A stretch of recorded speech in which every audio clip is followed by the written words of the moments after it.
بصيرا.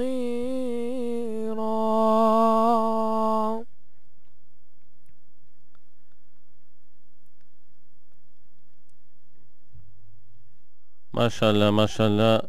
Well recited. Inshallah, we will be calling you back into the studios. We give you time to have a short break, inshallah, because we want to introduce our special guest, Dr. Ashraf Lahe. Alhamdulillah, Dr. Ashraf Lahe is one of our main guests tonight, and he is in fact born in South Africa and brought up in Kenya, settled in the UK before even I was born in 1968, mashallah. And he's been doing lots and lots of religious work, engaging in, he's also studied medicine, studied homeopathy, studied so many things. The list can go on and on. I think we have a very special person here. Probably he deserves an award. Doing more religious work at also while he was university. He in fact has memorized the Holy Quran in his spare time, mashallah. Teaching new Muslims, helping old people, even at the Regent's Park. That was sometime back in during 1978 to 2000. Dr. Ashraf Lahe has been arranging bayans and conferences around the East London area. I once remembered he invited me to one of his programs, but because of the issue on, we'll come back to that. We will discuss that later, inshallah. I'm the convener. He is the convener, yes, and organizer for Jamiatul Ulama Britain. That rings a bell. Yes, he is trying to unite the ulama together, and hence invited me in a platform and told me not to speak on moon sighting, mashallah. For the last 2 years, Dr. Ashraf has been working tirelessly. In April he started as a member, even now a member of MCB through Jamiatul Ulama. His welfare work in local Masjid Tawheed and also in a community center. So, Dr. Ashraf Lahe, Jazakallah Khairan for taking out your time, coming here, and so that our community can benefit from you and your words of wisdom. I would like you to kindly first give a brief introduction about yourself, because I haven't introduced you properly, and thereafter inshallah we will enter into a discussion and see how we can benefit our community here in South London from your large, vast experience that you have here in the UK. I know many a times you phoned me and you said, I am Dr. Ashraf Lahe, so I always think of medical terms, but mashallah, when we meet you in person, we think that you are a great scholar of deen. But I was with your son yesterday, and he did mention that your father was a great alim. So maybe you can tell us something about your father before yourself, and we can see why the family is now a noble family doing a lot of khidmat service for the deen. Dr. Ashraf Lahe, we welcome you here at Tooting Islamic Center. It is to the barakah of Islamic Guide Radio that you are here in front of me. How Allah Ta'ala so merciful is He that we meet on such a good time. Assalamu alaikum wa rahmatullah. Wa alaikum assalam wa rahmatullahi wa barakatuh. Jazakumullah khairan, Maulana. Alhamdulillah, Jazakallah for all that. I don't think I deserve all that, whatever you said, but inshallah we'll try to live up to our reputation. And first of all, as Maulana said, I think I should start from my father. My father was an alim. He qualified at Deoband University in India. And alhamdulillah, as soon as he qualified, he was required in South Africa. So his first appointment was at the Jamia Masjid in Joburg. Used to be on Natal Street. And he was sent there in 1951. So he stayed there for 3 years.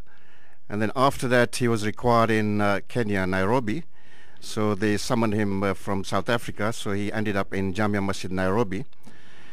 Now he lived there until 1965. And in fact, most of my brothers and sisters, we have a big family, alhamdulillah, 7 brothers and 6 sisters of us. And most mashallah, of them, mashallah, 7 brothers and 6 sisters, and we are 7 brothers and 1 sister. mashallah. Can't compete with you. Mashallah. And most of them born in Kenya, Nairobi. My father, as I said, came to the UK in 1965. And at that time, well, before that actually, he was very active in Deen, of course, being an alim. And he started the Jamiat Ulma in Nairobi. And he was doing mostly religious work and meetings and conferences, things like that, charity work as well for the poor. Now, when he came over to the UK, of course, there were just a few ulamas, handful of ulamas at that time in the 60s. And mostly we could count on our fingers, maybe 9 or 10 ulamas at that time in the 60s. So he started the Jamiat Ulama Britain at that time, and he was one of the founder members. In fact, he was the founder member of it. And after that, ulamas, as soon as they came from India, Pakistan, they started joining up. And after that, we had a wide network of ulamas all over UK. Your father's name again, please? My father's name, Maulana Fateh Mohammed Lahir. Maulana Fateh Mohammed Lahir, yes. from India. From India, yes. Graduated in Deoband University. Deoband, and he was the founder of Jamiat al-Ulama. Jamiat Ulama in Britain. So and Nairobi as so well. that Kenya. means when we speak about Jamiat al-Ulama, we have to think about the founder. Is it still the same, under the same, or is there a branch offshoot, or is there branches?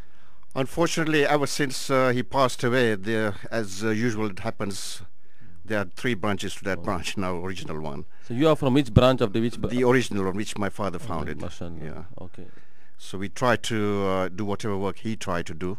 Of course, we can't emulate everything which he did, but at least we should do some of it.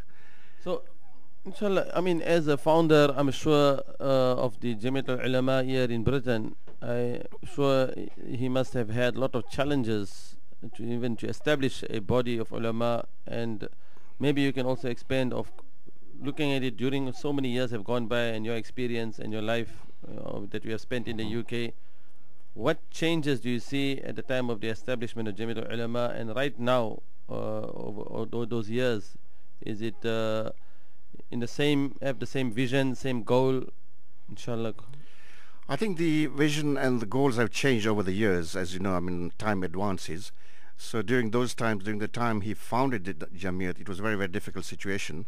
And of course, there were a lot of people against it. The government, in fact, wouldn't allow it as well. And as people who came here in the 50s and 60s would know, even to open up a place to pray, I mean, let alone a masjid, there was no permission given for a masjid anyway. But if somebody wanted to open up a room to pray, it wasn't given. It wasn't granted at that time. What about prayers, yes. What about food, halal? Was there a serious issue at that time? Because we had a guest this morning, Sheikh Yunus, and he said there was a time where it was very easily you could have the chicken, bring it in your home and slaughter it. Wasn't an issue. I mean, was it the case? It was the case, but in fact we couldn't do it openly. If somebody found out that we were slaughtering in the home, then of course the council and the health officials would come down hard on you. And the main reason for that was because we couldn't find any halal shops at that time. Even food, there were very few outlets. And even our food, like masalas and things like that, which normally imported from India, at that time there were very few shops.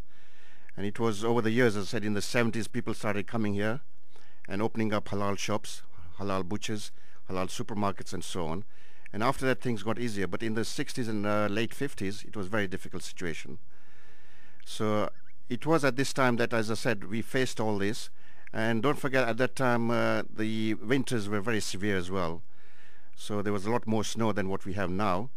And because of global warming, things have changed drastically. And in fact, the climate of UK is much warmer than what it used to be. And at that time, I remember, even when I came in 1968 from Kenya, at that time there used to be a lot of snow, especially in Bradford and places high up, like Blackburn and so on. And before somebody actually went outside, they had to keep a shovel near the door to shift the snow before they could actually leave their place, you know. And we used to have so much snow that even the cars on the streets were buried literally in snow. And if you didn't know where your car was parked, it was very difficult to find your car.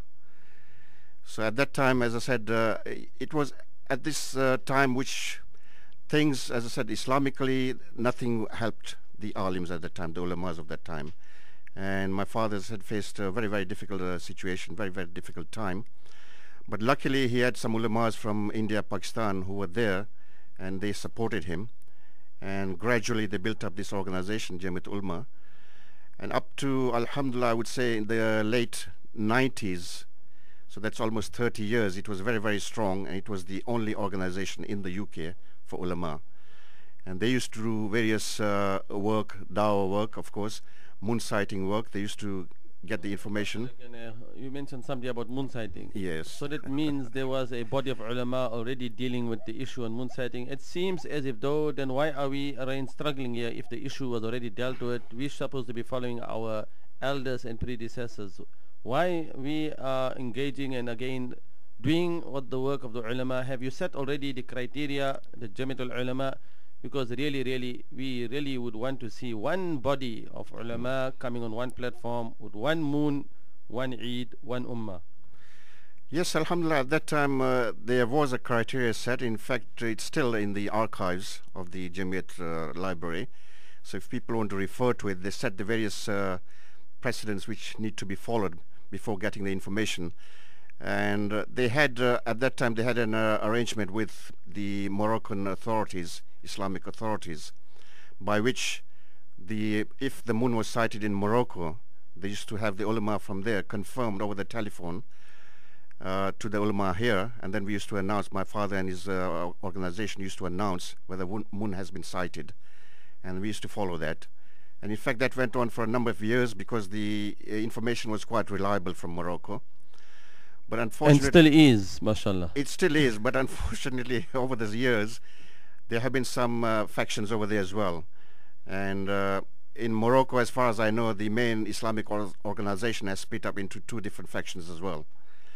And one of them, for some reason, they follow the Saudis, and the other one... I think we need to check that because we have direct contact with people from Morocco. They have 278 points of observations, and up till today they have one united declaration in Morocco.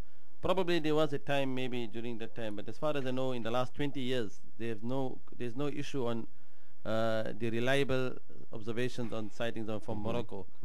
But inshallah we need to look into that, and I do know that a group of ulama have visited Morocco from Batley. That's right, and they have got fresh new evidence, and have also visited those that are responsible for the declarations.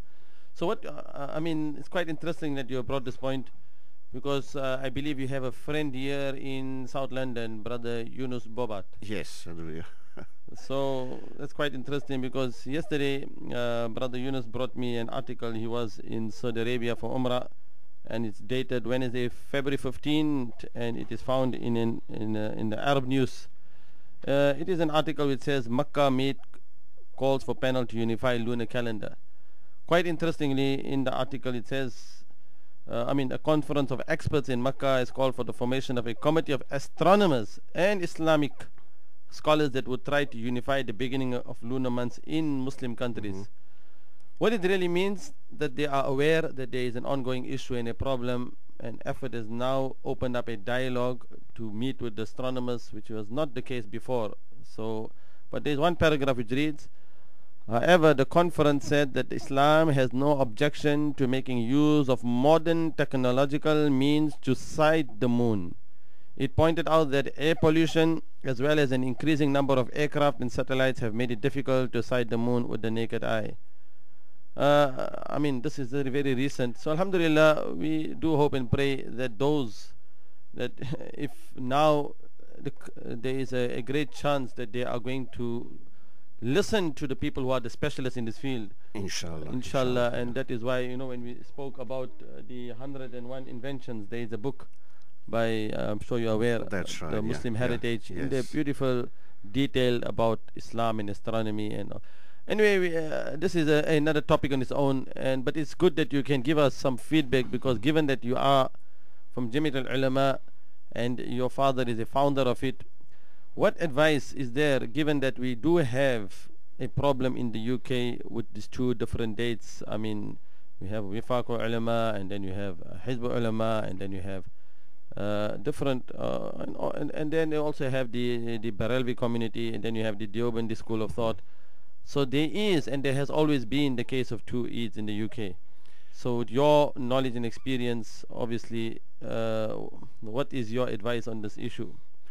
Well, I think it's high time, as you just said. We should unite, and the Saudis in fact have said before, and they're still saying it, that it's not necessary, it's not compulsory for countries away from Saudi Arabia to follow the Saudi moon sighting. And each country should have an organization in its own country to go and sight the moon. And as soon as it's sighted, if the weather is not very clear, then the nearest country, of course, to us is Morocco, or going further down is South Africa. So if we can get reliable information from these two places, then I think we should all follow that rather than follow the Saudi government. MashaAllah, it's a very important, powerful statement. I hope, I don't know what is the whole Jamil. That means that we don't need a Wifaq ulama. If this is the Jamil ulama. Definitely, yes, yeah. If this is the case, we are happy that there is no need to have Wifaq ulama anymore. No. We are happy to be under the banner of Jamil ulama, and we can unite. So if this, we hope that this can happen, and we all are. I think there are people who are yearning, families are crying out that we need to unite. So Allah Ta'ala make it easy for you to continue. Yes, you can continue while I'm wondering who is on the call. It could be a caller for you, inshallah. Yeah, sure, inshallah. Yes, in fact, this year we're trying to organize a conference to get together the various factions, like the Maulana just described, the Hizbul Ulama, and the 2 or 3 different factions of the Jamiyat. We're trying to unite them and make them sit on the same platform and discuss things, and sort out all the differences that there are, especially in following the moon sighting, both at Ramadan and during the time of the 2 Eids. And inshallah, that conference will be organized sometime in June or July this year, and by which we would like to invite most of the top ulamas, even from the Barelvi side, and if necessary, even from the other schools of thought, like the Ahl Hadith and so on. And if they want to sit with us and discuss this, by all means they're welcome, and we shall in fact take this up and discuss this at the conference. Inshallah, I'm very pleased to say that a conference, if yes, we'll be happy if this can be organized as conference. A sister is calling. Somehow she says she wants to request some dua, so we can just find out what is the issue, and we can maybe she wants to speak to you. I think she thinks you're a medical doctor also, so you can give us some advice, inshallah, if you want to put your cap on. Okay, assalamu alaikum. Assalamu alaikum. Assalamu alaikum. Hello. Assalamu alaikum. Hello? Yes, you are on Islamic Guides Radio. Who's on the radio now? Because I went away from the radio. Yes, we are with Dr. Ashraf here, and he is from East London. Do you have a message? Hello? You are on the live on Islamic Guides Radio. Do you have a message for the doctor? Hello? Hello, can you hear me? Assalamu alaikum.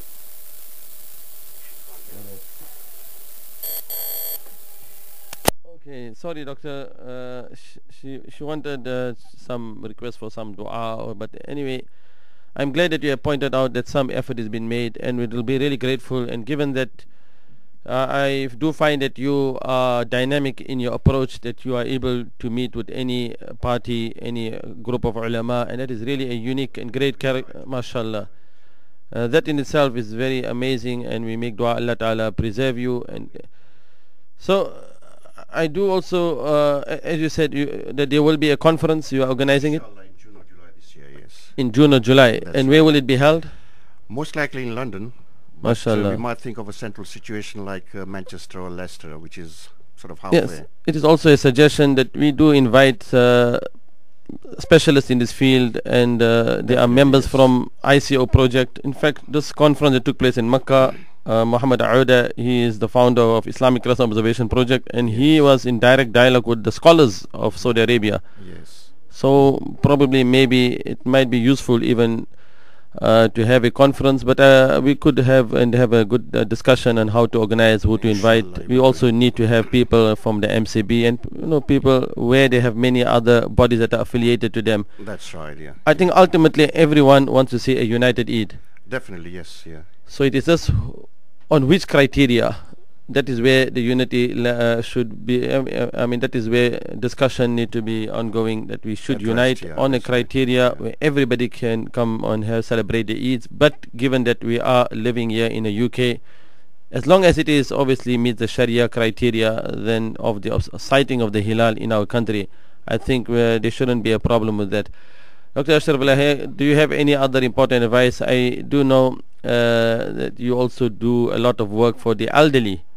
I'm sure there's something that you would like us here in South London maybe to see how we can help those people who are old aged and many of them also abandoned. Yes, definitely. I think if we go back to some of the mosque organizations, especially in places like South Africa, Kenya, even India, from my childhood I remember that the mosque not only used to be a place for worship, place for Salah and whatever, but it used to be a welfare center, by which I mean any poor people, any old people used to be helped by the mosque. So I think this is what we should try and institute here as well. And if every mosque had at least an office which was approached by old people or even people in need, then zakat collections and whatever the mosque makes, we can donate that to the needy families. And what we used to have, what we used to do in Kenya, which I still do in fact in some mosques in Kenya, in Nairobi, is distribute this, because we have a list of the people who require this help, old people and, as I said, the poor people as well. And we know who they are, we know where they live and so on. So we invite them to collect the zakat collections of food or whatever. And even during the time of Qurbani, we do Qurbani in those places, and we distribute meat to these needy people, especially the old people. Because now with the modern generation, the youngsters, they don't want to live with the parents, and you have a difficult situation in a lot of countries by which the parents are abandoned, literally abandoned, to fend for themselves. And they have to sort of look for an income source, and if they have no support from their offspring, and the offspring nowadays, unfortunately, they don't want to support the parents, a lot of them. There are, mind you, a lot of brothers and sisters, young brothers and sisters, who do think of the parents, and who, whatever happens, they still support their parents. But there are, as I said, a lot of old people who are literally abandoned, who have got no source of income, and this is where we, as a mosque committee or Islamic organizations, should in fact take this matter up and try and help them as much as we can. Yes, mashallah, I think that is very important, understanding our responsibility for the elderly, and also knowing that Allah Ta'ala has given every single person some good talents. Some of the talents, it is hidden, and we are very grateful to you. Doctor, what we will do now is first we will go for a short break, and then we would like you to stay with us so that we can bring you, because we have many other guests that have come, and we will still take a benefit from you after the break, inshallah. Assalamu alaikum.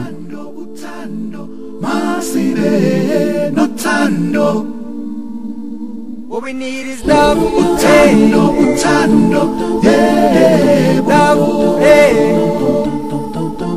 as we sail across the sea of life, so much pain, warring divides. It's a shame we don't see how it can be. Oh, we need to smile at each other, reach for your brother, help one another. All we need is love.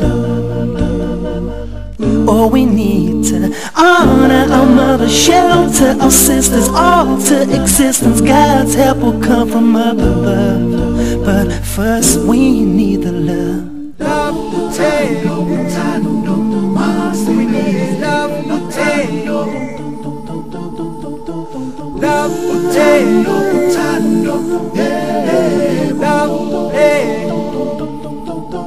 all the games people playing now fuel the flames. Hatred devours, let's spark a change. That's within all of us. Oh, we need to smile at each other, reach for your brother, help one another. All we need is love. Oh, we need to honor our mother, shelter our sisters, alter our existence. God's help will come from up above, but first we need the love. I am in the birds, I am in the trees, from the brown branches to the green leaves. I'm colorful, spectrum infinite, I touch all, indiscriminate. Breed compassion and sentiment, limitless in my power to heal the hearts of men. But they're so forgetful, that's why we mine on the instrumental. This life is a trial, can never let the test affect your smile. Reach for your brother, go the extra mile. Kiss for your mother, hug your sister, let your wife know that you miss her. Know that you can never give up. When you fall to the floor, I'm the reason you must get up. Love, I'm a blessing blessing from God. So why you don't use me more? It's so odd. You need love, we need love. Love is all we need. Love is all we need. All we need is love is all we need. Yes, mashallah, we have a wonderful lineup of ulama, and we are very grateful that Dr. Ashraf Lahir is here with us. We still want to know more about his effort and his da'wah work, and also apart from his medical charity work, what type of Islamic charity work he is engaging in. After the break, we will now request one of our brothers to do the nasheed. And as time is passing by, we are coming closer and closer to the Isha prayer. The verse of the Holy Quran that was recited by our first reciter, and also by Hafiz Ahmed, he recited وَمَنْ أَرَادَ الْآخِرَةَ وَسَعَى لَهَا سَعْيَهَا وَهُوَ مُؤْمِنٌ فَأُولَٰئِكَ كَانَ سَعْيُهُ مَشْكُورًا. So it is all about what we intend. Whatever action we do, if you desire the akhirah, then the striving will be greatly mashkura. The striving that we do, that is the striving that we need. The verse of the Holy Quran that was recited, and that Allah Ta'ala has ordained that you don't worship Him illa iya, except, that is, after it has been ordained that you worship Allah, we shouldn't worship anybody else. And thereafter Allah Ta'ala, in the same sentence, same breath, we recite وَبِالْوَالِدَيْنِ إِحْسَانًا, and you be kind to your parents. So Hafiz Ahmed, we now request you to do your nasheed.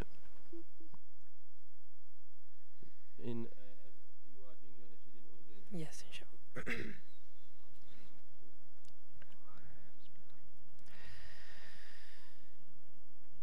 ایک راہ کے علاوہ ایک راہ کے علاوہ ہر راہ پر خطر ہے جس پر چلے ہے سرور جس پر چلے ہے سرور وہی راہ معتبر ہے ایک راہ کے علاوہ میں بتاؤں فرق کیا ہے میں بتاؤں فرق کیا ہے دنیا و آخرت میں یہ خواب وہ حقیقت یہ خواب وہ حقیقت ایک راہ کے علاوہ ہے اتباع سنت راہ نجات کامل ہے اتباع سنت راہ نجات کامل ایک راہ کے علاوہ ہر راہ پر خطر ہے جس پر چلے ہے سرور جس پر چلے ہے سرور وہی راہ معتبر ہے ایک راہ کے